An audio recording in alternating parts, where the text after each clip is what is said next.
We're already pa-picture tayo mamaya. Sayang naman. I-announce ko lang, additional Christmas to kasi.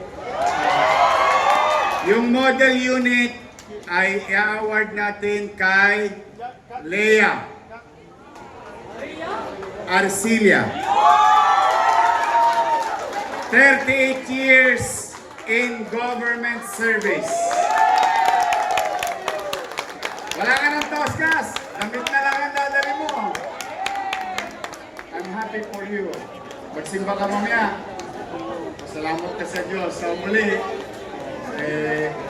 congratulations sa lahat ng awardee. At nakakatuwa bilang announcement, yung pagbunot natin sa walk-in, itutuloy ko sa City Hall. Para yung mga nag-aabangers, nakita nyo kanina, no? Nakakatuwa, yung mga walk-in from Pandaca, San Miguel, Binondo, District 3, Sapalo, Tondo. So, antabayanan nyo po yung muli. Maraming salamat sa ating mga barangay officials na nandito. Thank you very much sa inyo. At tapos, magkita-kita tayo mamaya. Magkikita-kita pa tayo. Thank you.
Joke lang yan.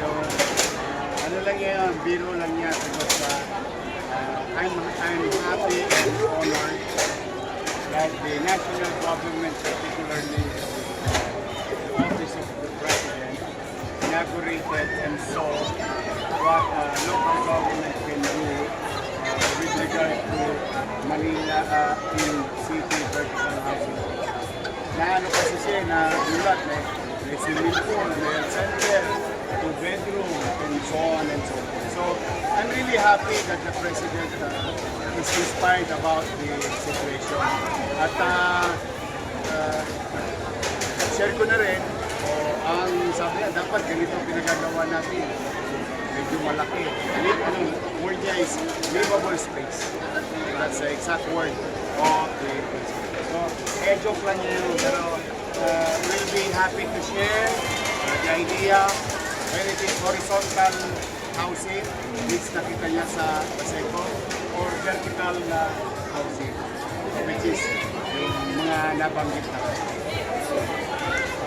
Magkano po yung total ng inutang ng government? Nung araw, ang total namin, kulang-kulang lahat, Condominium 1, Condominium 2, Binondominium 1, Basset Community, San Lazaro Residence, Pedril Residence, San Sebastian Residence, Manila Zoo, Manila Science, Magsaysay, Albert, Rosauro Almario Elementary School. Kulang-kulang 15 billion. Under the premise of the Mandanas ruling. Yung kasi ang in-access namin. Yung future income na what you call windfall in mathematics or accounting, nadali namin yun sa kasagsagan ng pandemic. Mayor, kumusta po ang financial standing ngayon ng lungsod? You were very vocal nung pag-upo ninyo, medyo tagilid di ba? Yes, it cannot be denied. Katulad ng tanong niya, yung obligasyon namin sa bangko, medyo walang problema yun kasi nga, ang basis ng payment noon is the windfall from the Supreme Court ruling about Mandanos. Now, with regard to commercial obligation, ayun, dalin-dali ako doon. Kiligili tama ako doon dahil negative 10.2 billion yun. Commercial obligation means ito yung kuryente, tubig, gamot, and so on and so forth. But, well, nandito si Vice Mayor Chi and the City Council. In our own little way, we brought back to light all those policies that we created, fiscal policies that we created in 2019 and 22. Now, having said that, as of today, at least I can honestly say 31% of that negative 10.2 billion commercial obligation already been confronted by the city. Tapos, natutuwa naman ako kahapon, lumabas na yung data. At 55,000 plus business registered in Manila, we have about 2.4% mortality rate or retired, so-called retired business. But we have 12% growth on new businesses. So we have a net 10 plus percent double-digit new business registered in the city of Manila. And we're very happy because of that zoning, that ease of doing business, the e-boss, things are, we put it back and mukhang nagugustuhan ng mga namumuhunan. And that produces about 13,000 jobs. These are specific, these are the data of the city now as we speak. So, may awan Diyos, cross finger, may raraos namin yung December 31 ng 2025. Magkayari, patuloy kaming mananalangin na liliwanag muli ang araw sa lungsod ng Maynila sa 2026. That's why we wanted to show the President because through the President's leadership, yung bagong mga memorandum ng PhilHealth galing sa kanyang administrasyon na-access ngayon namin bilang lokal na pamahalaan at mas maganda ang access namin at mas malaki ang access namin sa PhilHealth bilang lokal na pamahalaan. As you all know, Manila, modesty aside, I think the only city in the Philippines, the biggest healthcare provider with 7 hospitals and 44 health centers. And through the leadership of President Bongbong Marcos, yung binago nila sa PhilHealth na tumaas na 30%, on top of the 30%, naging 50%, nakapakinabangan namin mga local government. And that we owe it to him. We give that credit to the President. Sir, you recently announced na hindi ka magpapalagay ng dating Oo, cost. 14. May iba pa po ba kayong spending measures o pagtitipid na ginagawa? Ayun naman, ano pa rin ako, yung walang toast gas, yung Christmas tree light namin kasi sa bodega lang yun. Yung parol talagang ano ko muna, mas minabuti. Kasi while it is true na pagtagumpayan namin na mabigay on time, although kabadong-kabado na ako noon, yung Christmas bonus and cash gift ng mga regular na empleyado. And pinag-iipunan ko ngayon kasi in the past, nabibigay ko yun kahit mahirap ang pera, yung extra cash gift sa COS at saka sa JO. Medyo malaking numero doon. Kaya hopefully, kung loloobin nawa ng Diyos at sa tulong ng mga taxpayers ng Manila, yun muna ang papriorities. May ibang pagtitipid? Marami, ang dami talaga. Oo. Kaya nga puro kahit pintura, pinanghihingi ko. Yung mga ina-sprayan ng mga ralista, yung mga pinagpintura ko doon, pinamamalimos ko doon sa Boysen, sa Davies, hanggat maaari. I'm just grateful that a lot of businesses, individuals are donating again in the city of Manila. Basta pumanatag kayo, magsisinop kami. Gagastos kami kapag kapakinabangan ng utaw. Pero kung ano lang, yung Q-tex lang, pedicure, hindi na muna. Okay pa naman eh. Thank you. Thank you, thank you.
Pasalamat ka sa Diyos.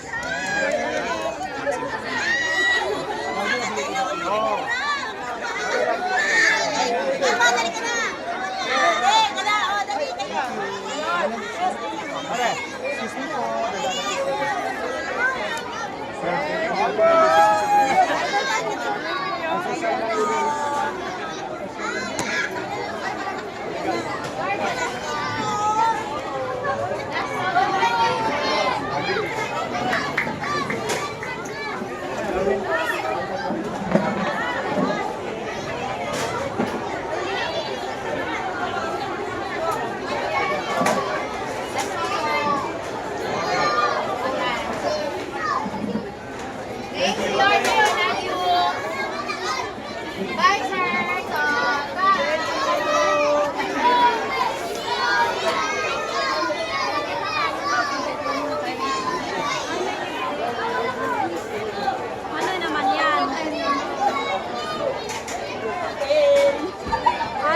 wifi libre. Nachos Ano yan? Ito merong libre nachos, bola-bola.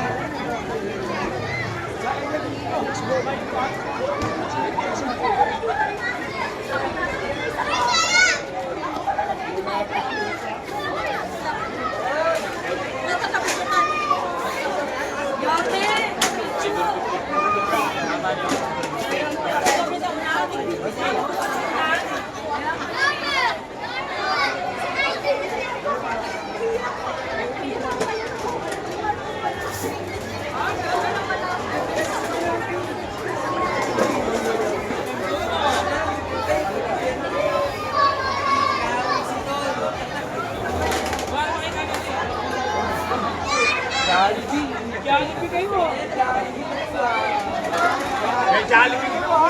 Galing kay Presidente yan. Ayos pa.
Maganda housing.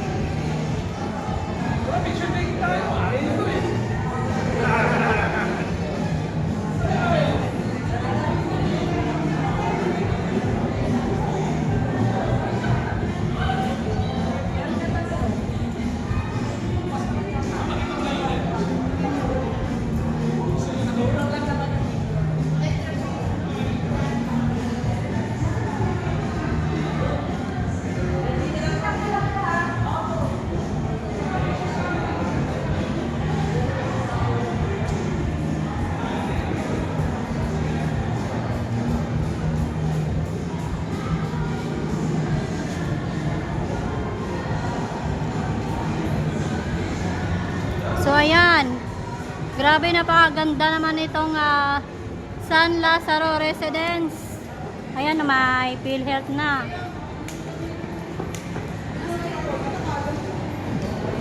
Sobrang ganda. Napakaganda. Filina Lazuna.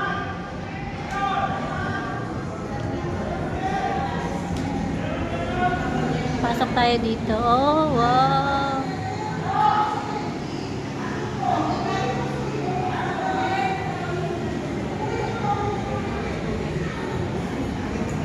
Ang ganda, grabe, guys.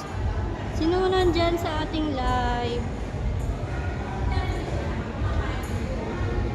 Pasok tayo dito. Pakita ko lang sa inyo yung loob ng San Lazaro Residence. Super the best. Ito oh.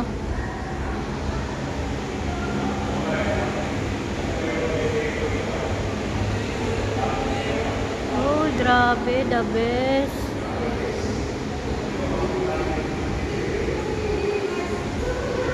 Ganda naman. Ha?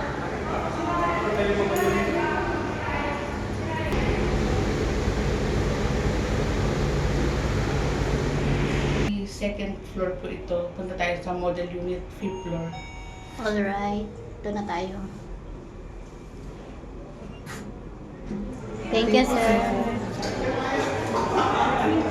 Saan yung model unit? Ay, sa swimming pool. Saan? Punta natin yan. Pero puntahan muna natin yung swimming pool. Alright. Dito tayo sa swimming pool. Grabe naman. 22 floor yan siya, ha. Grabe, the best talaga, oh. Napakaganda. Punta tayo dito sa swimming pool. Sana isa tayo sa magkaroon ng unit dito. Ito talaga yung gusto ko, yung may swimming pool, eh.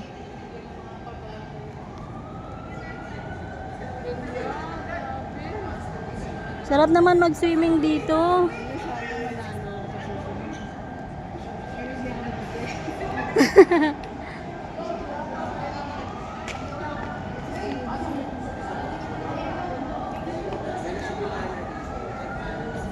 Napakaganda. It's the best.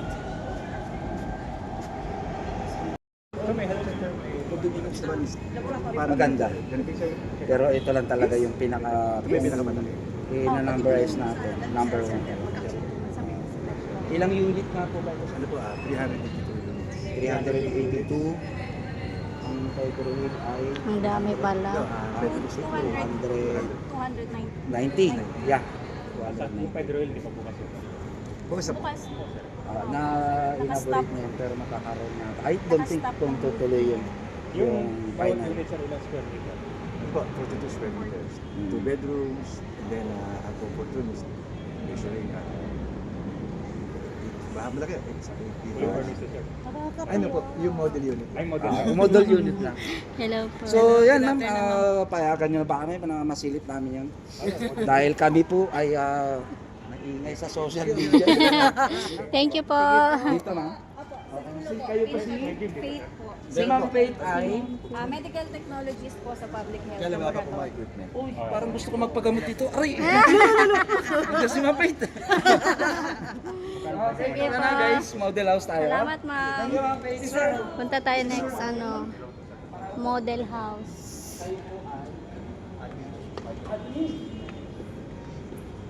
Tingnan na lang natin. Ang laki, oh. Ito yung, ito yung loob. Napakaganda naman. Sana meron din ako nito. Ang ganda ng CR. The best. Ito talaga yung pangarap kong bahay. At may isang room. At dito sa kabilang side, may room din. Ay, grabe, the best. Pero hindi pa yung hindi pa to model unit. Pupuntahan pa natin yung model unit. Kasama natin yung mga vloggers. Ang lalaki pala bawat unit. Sobrang laki, may 2 room. Diba, nakita nyo naman sa pinakita natin kanina. Hi guys! Hello po. Ayan na yung model unit, ma'am. Yes po. Thank you. Ay, wow.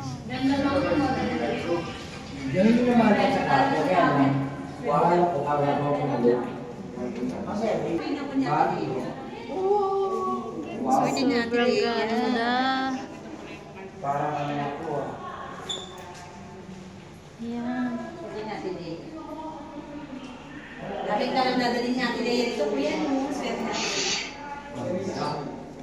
Swerte naman. Kompleto na.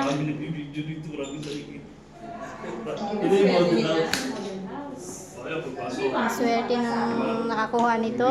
Anong pangalan nun, sir? Ma'am Leia? Yung nakakuha nito? Grabe, swerte, oh. Kompleto na lahat. May ref. May washing. Grabe naman. Swerte naman ni Ate Leia. Yung washing machine, oh. Kompleto na. May sofa na. May TV. Ito yung kama. Ito yung kwarto. Wow. Oo naman. May cabinet na. O, damit na lang ang kulang. Damit na lang ang kulang ni Ma'am Leia. Ito, ano to? Ano lang ay kwarto? Pero tinitingnan nyo lang yung May aircon na. Para makaya nyo na.